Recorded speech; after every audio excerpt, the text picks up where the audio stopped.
পর্ব শুরু করব।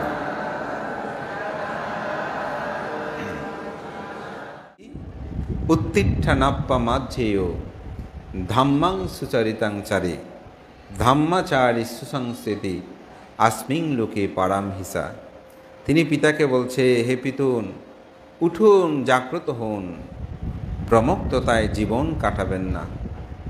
যিনি পুণ্যকর্ম, সৎকর্ম, ভালো কর্ম যিনি সম্পাদন করে, ধর্ম আচরণ করে, অর্থাৎ ধর্ম আচরণ করে, তিনি ইহলোক এবং পরলোক উভয় লোকেই তিনি সুখী হয়।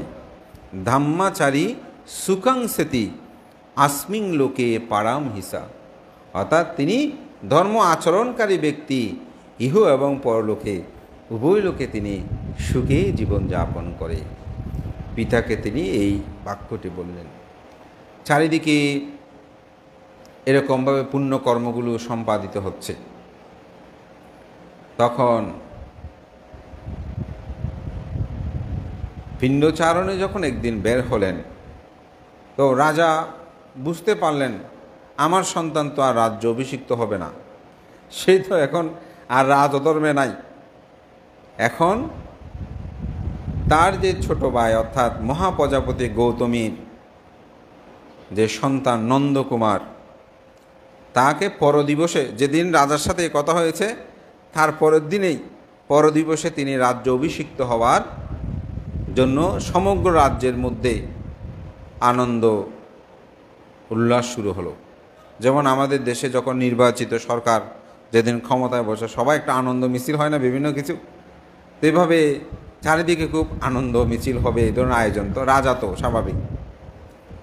এখন যেদিন রাজ্য অভিষেক, সেদিন সকালে যখন বুদ্ধ পিণ্ডচারণে বের হয়েছেন, তখন নন্দকুমার ভাবছে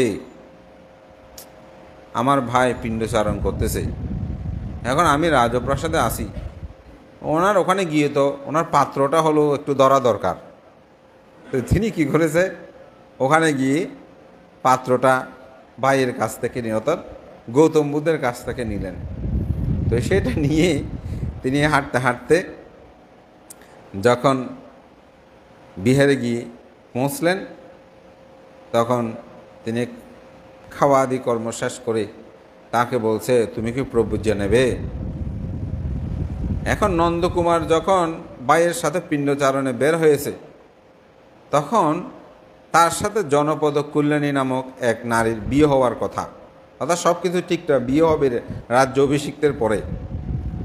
তখন জনপদ কল্যাণী কিন্তু বুঝতে পেরেছে এখন আমার স্বামী তো আমাকে ছেড়ে সেই বোধহয় তার ভাইয়ের সাথে চলে যাচ্ছে। তো তাকে বলতেছে, এই নন্দ, তুমি দেরি করিও না, তাড়াতাড়ি ফিরে আসিও, আমি তোমার জন্য অপেক্ষা করছি।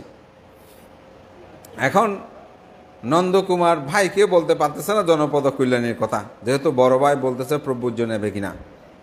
তখন মনের মধ্যে জনপদ কল্যাণী থাকলেও সে বলছে, হ্যাঁ আমি প্রভুজ্য নেব। এখন সে প্রভুজ্য নিয়েছে। প্রভুজ্য নেওয়ার পর এই কথাটা আস্তে আস্তে প্রকাশ হয়ে গেছে যে সে আসলে প্রকৃত ব্রহ্মচর্য পালন করছে না, সে সবসময় জনপদ কল্যাণীর কথায় ভাবে। এখন এটা সে একজনকে বলতে বলতে সেই আসলে ইচ্ছে করে হয় নাই, বুদ্ধ বলেছে সেজন্য হয়েছে, কিন্তু সে জনপদ কল্যাণী যে চলে যাওয়ার কথা বলেছে সেটাই সেই প্রতিনিয়ত চিন্তা করে। এটা একদম চারিদিকে সমালোচনা হচ্ছে, সেও খুব চিন্তায় পড়েছে। এখন বুদ্ধকে বলতে পারছে না যে আমি জনপদ কল্যাণীর কাছে চলে যাব। বুদ্ধের একটি অসাধারণ পুণ্য পারামিতা, বুদ্ধের জীবন দর্শনে এই 80 বছর বা 45 বছর ধর্ম প্রচারে কেউ বুদ্ধের সামনে এসে চিবর ত্যাগ করতে পারে নাই। এটি একটি অসাধারণ বিষয়। এমনকি কেউ যদি চিবর ত্যাগ করতে চাইতো, তাকে শেষবারের মতো বুদ্ধের কাছে নিয়ে যেত, মানে ও এখন চিবর ত্যাগ করতে, বুদ্ধের কথা শুনলেই তাদের মধ্যে বিমুক্তি আসতো। তো এখন এটা প্রচার হতো, তো বুদ্ধের কানে কথাটা আসছে। তো বুদ্ধ তাকে ডাকলেন, দেখে বলছে, নন্দ, তুমি কি জনপদ কল্যাণীর কাছে যেতে চাও? বলে যে আমি আসলে কথা দিয়েছি, তার সাথে আমার বিয়ে হওয়ার কথা। হ্যাঁ, সেজন্য আপনিও বলেছেন, এখন আমিও আর প্রব্রজ না হয়ে পারিনি, বড় ভাই আপনি, সেজন্য আমি প্রব্রজ গ্রহণ করেছি। ওরা যেটা বলছে সেটা ঠিক। তো বলছে তুমি কি কখনো তুষিত স্বর্গে গিয়েছ? বলে যে না। বলছে তুমি কি আমার সাথে তুষিত স্বর্গে যেতে চাও? তো স্বর্গে যেতে বললে তো যে কোনো কেউ যাবে, আমাদেরকে বললে আমরাও যাবো, আপনাদেরকে বললে আপনারাও যাবেন স্বাভাবিকভাবে। তো সে বলছে হ্যাঁ, তুষিত স্বর্গে যেতে চাই। বলছে ঠিক আছে। তো তাকে ঋদ্ধি প্রভাবে এক পর্বত মালায় নিয়ে গেল। সেখানে এক দগ্ধ বানরণীকে দেখালো। অর্থাৎ অনেক সময় বনে আগুন ধরলে পড়ে যায় না, বয়বিদ্ধ একেবারে পড়ে গেছে, বিশ্রী কদাকার দেহ সম্পূর্ণ এক বানরণীকে দেখালো। তো বলে যে নন্দ, তোমার জনপদ কল্যাণী কি এই বানরণীর মতন সুন্দর হবে? তখন নন্দ খুব মনে কষ্ট হতো, বলে যে আমার ভাই বুদ্ধ এগুলো কি বলে, কোথায় জনপদ কল্যাণী, কি সুন্দর, আর এই দগ্ধ এ বানরণী। সে হতভঙ্গ হয়ে গেল, হয়তো মনে মনে এরকম ভাবছে যে সুন্দরকে চিনে না, জনপদ কল্যাণী তো সেই অপ্সরা সদৃশ্য, তার দেবকন্যা সদৃশ্য। তো বুদ্ধ কিছু বলে নাই, সেও অনেকটা রাগে ক্ষোভে হোক কোনো উত্তর দেয় না। স্বাভাবিক, যখন আপনি কাউকে এরকম বলবেন, কোথায় জনপদ কল্যাণী আর কোথায় এই পোড়া দগ্ধ বানরণী তুলনা হবে? আর বানরণী দেখতে কি মানুষ মানে তোকে বাঁদরের মতো লাগে, হ্যাঁ, অর্থাৎ দেখতে বিশ্রী লাগে বলে তো মানুষ এরকম বলে। তো সে আর কিছু বলল না, তাকে বুদ্ধির গুণপ্রভাবে ঋদ্ধি প্রভাবে তাকে তুষিত স্বর্গে নিয়ে গেলেন। নিয়ে গিয়ে সেখানে এক অপ্সরা অর্থাৎ দেবকন্যাকে দেখালো। দেখিয়ে বলছে নন্দ, তোমার জনপদ কল্যাণী কি এরকম অপ্সরার মতন হবে?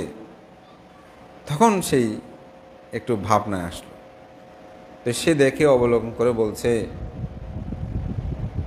যে তথাগত, কোথায় এই অপ্সরা, কোথায় ও জনপদ কল্যাণী? আপনি যে বানরী দেখিয়েছেন, এই অপ্সরার সাথে তুলনা করলে জনপদ কল্যাণীকে বানরীর মতো লাগে।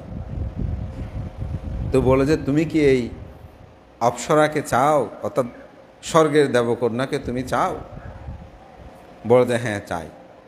বলে তুমি যদি এই অপ্সরাকে পেতে চাও, তাহলে তোমাকে বুদ্ধের আমি যে ধর্ম আবিষ্কার করেছি সে ধর্ম দর্শন তোমাকে গভীরভাবে আচরণ করতে হবে।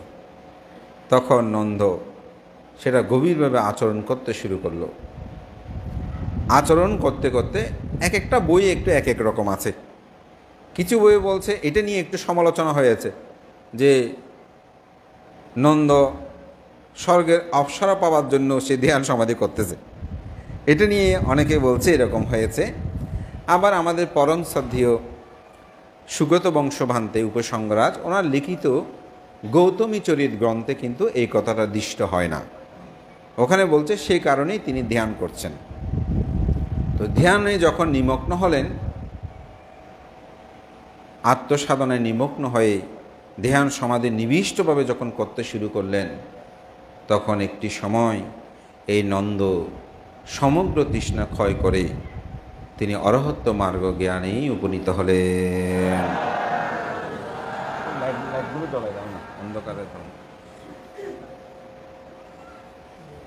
তখন তথাগত বুদ্ধ এই বিষয়ে তো অবগত হলেন। তো তিনি ফিরে এসে বলছেন যে তথাগত বুদ্ধ, আপনি আমাকে এমন অমিত স্বাদ দিয়েছেন, আমি আর কোনো অপ্সরা জনপদ কল্যাণী, আমি আর কারো কিছু চাই না। আমার সমগ্র তৃষ্ণা, আমার সমগ্র আকাঙ্ক্ষা আমি সব কিছু অপনোদন করেছি, আমার কাছে আর কোনো কিছুর প্রয়োজন নাই। তখন বুদ্ধ বললেন সাধু সাধু। তখন নন্দ বলছে আমাকে আপনি অমিত স্বাদ দিয়েছেন, এটাই আমার কাছে সর্বোত্তম সর্বোৎকৃষ্ট পাওয়া। বুদ্ধির কথা যখন দলে দলে নন্দ আসলো, সাথে সাথে সেখানে রাজ পরিবারের আনন্দ, বিগু, কিম্বিল, দেবদত্ত, উপালি অনেকেই আসলো। এমনকি রাহুলকেও কিন্তু যখন কপিলবস্তু নগরে গিয়েছিল, রাহুলকে তার মা যশোদারা তিনি পুত্রকে বলছেন যে তুমি গিয়ে তোমার পিতার কাছে পিতৃধন আশা করো, অর্থাৎ পিতার অধিকারের জন্য যে ধনের প্রয়োজন সেটা তুমি প্রার্থনা করো। তো রাহুল যখন গেল, রাহুলকে পাত্রটা দিয়েছিল পিতৃধন হিসেবে। তো পাত্র যখন নিয়েছে, বুদ্ধের পাত্র হাতে নিয়েছে, এখন পিতা যদি একটা জিনিস দেয় পুত্রকে, ওটা বহন করে পিছে পিছে যেতে হবে না? তো পিছে পিছে যেতে গিয়ে সেও প্রব্রজ ধর্মে তাকে দীক্ষা দিল। পরবর্তীতে কিন্তু রাহুলও অরহত হয়েছেন।